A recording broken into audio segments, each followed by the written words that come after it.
You got into the safety business because you wanted to protect people, but somewhere along the way, the job started controlling your time, your schedule, your priorities, even your income potential. What if the expertise you've built over the years in the field can give you something more? More freedom, more control, more ownership of your future. I'm Sheldon Primus, the author of 7 Steps to Starting a Profitable Safety Consulting Business and the host of the Safety Consultant Podcast, with more than 350 episodes helping safety professionals become consultants and grow their career. Consulting changed my life. In fact, I'm a full-time RVer, and one consulting contract paid for my home I live in today. Now, I help safety professionals build their own consulting practice through bi-weekly coaching calls, accountability, and personal guidance. But this program isn't for everyone. Start with the Consultant Readiness Audit at sheldon.coach. What if everything we thought we knew about safety was just interference? From the host of the Rated R Safety Show and the founder of Safety FM comes the complete Signal Transmission Trilogy, now available in one powerful edition. Safety, in my opinion, the book that started the conversation. Safety Mutation, where the boundaries of culture, systems, and belief begin to break. And now, Safety Transmission, the final piece of the signal. For the first time, all 3 books are together in one volume. The Signal Transmission Trilogy, Complete Edition. This isn't just about compliance. It's about consciousness.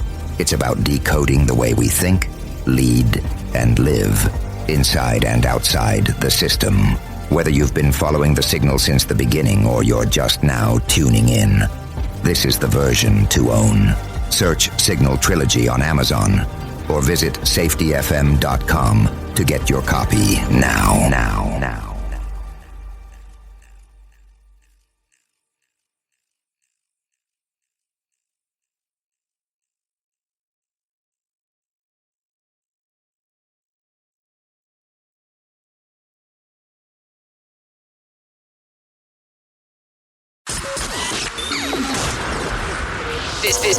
This show is brought to you by Safety FM.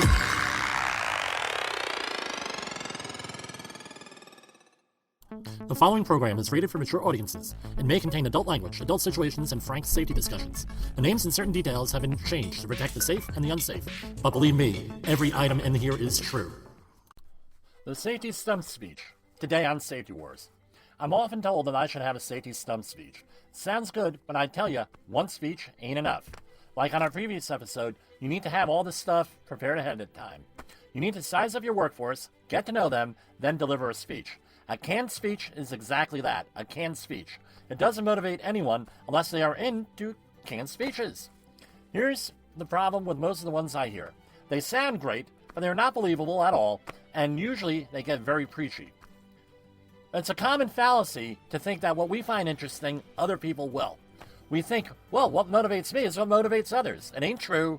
I got whacked over the head because of this from one of my former ministers. So the lesson is, find common ground. Find out what motivates the workforce and tailor-make that speech to the workforce. Some other stuff you want to avoid for these stump speeches, but it's all according to what situation you're in. The mention of family. Why is that a problem? That's great when you're dealing with a middle-aged workforce with kids. What if you have a workforce right out of high school or prison that can't relate to that? I work a lot of folks right out of prison.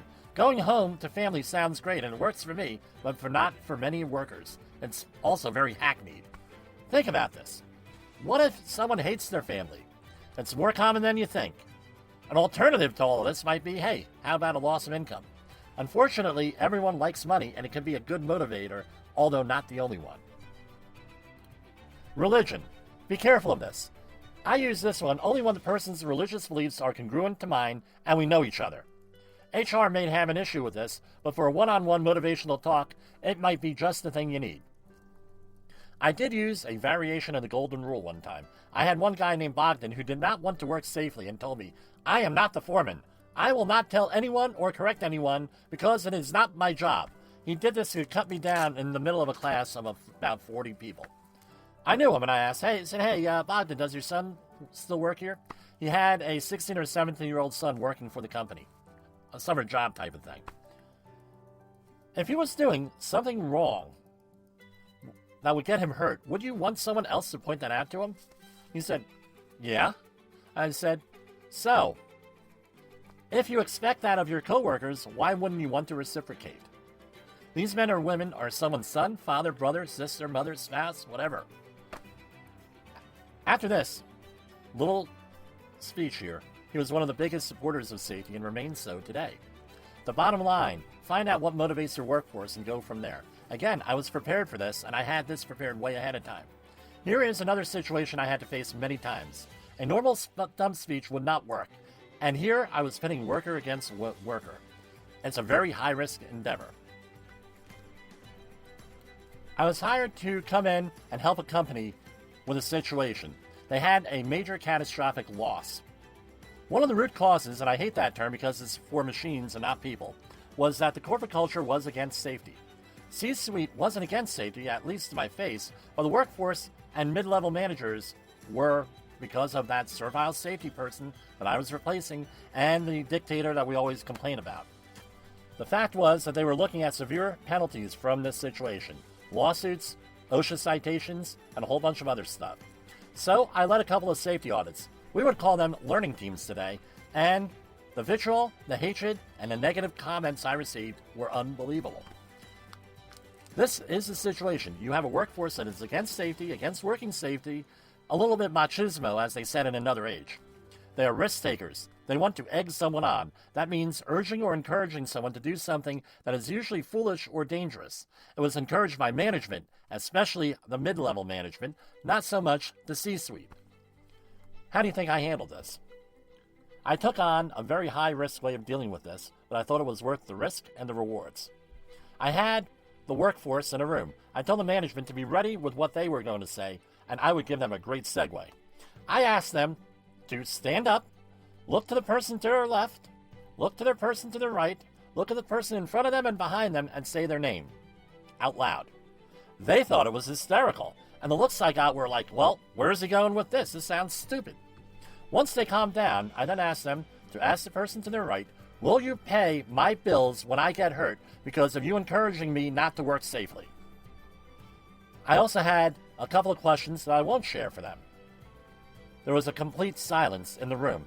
Then I asked, why are you listening to them, encouraging you to not work safely, if they're not going to pay your bills or handle any of your other responsibilities? Does your coworker really care about you? Why are you listening to them when they are telling you to do stuff, that same stuff that caused last week's catastrophe and will likely cause another one?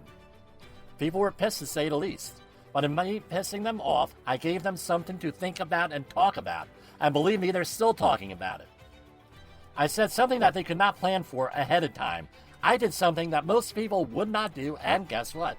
I was successful. I kept that client for another 11 years, and I still have that client.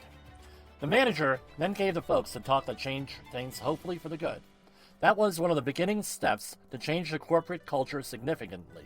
They have not had any major bumps in the road, and their TRIR dropped below 1 within 3 years. They also had the lowest TRIR, total recordable incident rate, in the state of New Jersey for their NAICS code. That's quite an accomplishment. I still hear comments on that situation from almost a decade ago. The management said that no one ever had the balls to put them in their place. Eventually, most of the mid-level managers that allowed these situations to manifest were replaced. Others became better managers. You see, the Safety Stump Speech does not have to be a speech. Just an insightful, non-confrontational, non-wise-ass answer or comment, maybe a series of questions. Your world can change in a dime, and words mean things. Make sure they are the right ones. That's how we're going to win the safety war. For Safety Wars, this is Jim Posel.